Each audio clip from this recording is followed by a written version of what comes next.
আসসালামু আলাইকুম প্রিয় বন্ধুরা। চলে এসেছি কুয়েতের রাজধানী কুয়েত সিটিতে। শুধু কুয়েত সিটি বললেই হবে না, চলে এসেছি কুয়েত সিটি থেকে কুয়েতের একটি দর্শনীয় স্থান কুয়েত টাওয়ারে। তা আপনারা চলুন এই কুয়েত টাওয়ারে আমি কিছু আসলে এখান থেকে কিছু ব্লগ করব।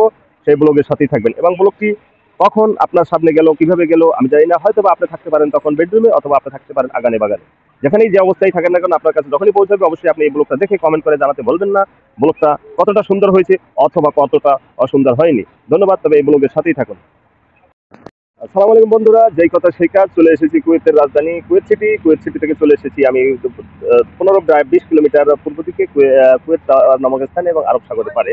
আমি সেখানে চলে এসে একটা ব্লগের জন্য চলে এসেছি, অথবা আমি নিজে ঘুরতে ঘুরতে চলে এসেছি, ব্লগ করি বা ঘুরি যেটাই হোক, সে চলে এসেছি এবং আপনাদেরকে দেখানোর জন্য চেষ্টা করতেছি।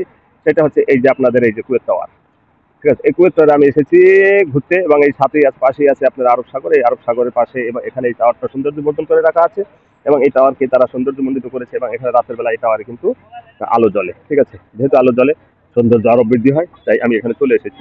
এই কুয়েত সম্পর্কে আপনাদের ধারণা কি এবং কত ধারণা, কি পরিমাণ ধারণা আছে আমি জানি না। তো কুয়েত কিন্তু এই দেশের, এই দুনিয়ার মধ্যে, পৃথিবীর মধ্যে একটা খুবই উন্নত রাষ্ট্র, এবং তাদের মুদ্রা কিন্তু দুনিয়াতে সবচেয়ে বেশি দামি মুদ্রা, অর্থাৎ টাকা, যেটা আমরা বাংলায় টাকা বলি, তাদের মুদ্রা বলি, তাদেরকে কুয়েতের সেটার নাম হচ্ছে দিনার। এই দিনার কিন্তু আসলে খুবই উন্নত, যেটা আপনারা ডলার, যেখানে দুনিয়াব্যাপী ডলারের কারবারি চলছে, ডলারের ব্যবসা চলছে, ডলারের বাজারটা চলছে সারা দুনিয়ায়, কিন্তু সেই ডলার কিন্তু আপনি একটা দিনার কিনতে গেলে কিন্তু আপনাকে $3 দিতে হবে। $3 সমান 1 দিনার হবে আপনার, তারও বেশি হবে। ঠিক আছে, অতএব আপনি সেই কুয়েত সম্পর্কে আপনি কি ভাববেন, কখন ভাবেন, কিভাবে ভাবেন, আসলে চিন্তা ভাবনা করে ভাবা উচিত কুয়েতের এই সৌন্দর্য দেখার জন্য।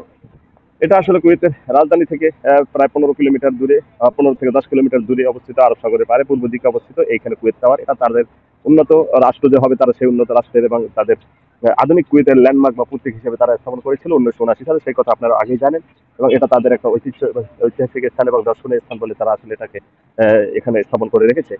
তো আপনারা এটা সম্পর্কে আপনাদের ধারণা নিলেন, এবং এই কুয়েতে আপনারা আরো জানেন, আরো কিছু তথ্য রয়েছে যেটা আপনাদেরকে আমি জানাবো। তো আপনারা থাকুন এই ব্লগের সাথে। আসলে এই কুয়েতে কিন্তু আসলে আপনার আরেকটা জিনিস, একটা তথ্য জানলে আপনারা অবাক হবেন। এটা কিন্তু আসলে এখানে কিন্তু তেলের চেয়ে পানির দাম বেশি। ঠিক আছে, এই জিনিসটা কিন্তু আপনারা হয়তো অনেকে জানেন, অনেকে জানেন না। এটাই আসলে বাস্তবতা, এখানে আপনার তেলের চেয়ে আপনার পানির দাম অনেক বেশি।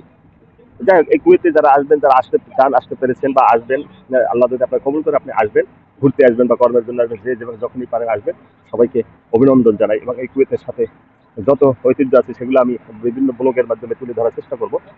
তবে আজকের ব্লগটা এখানে শেষ করব।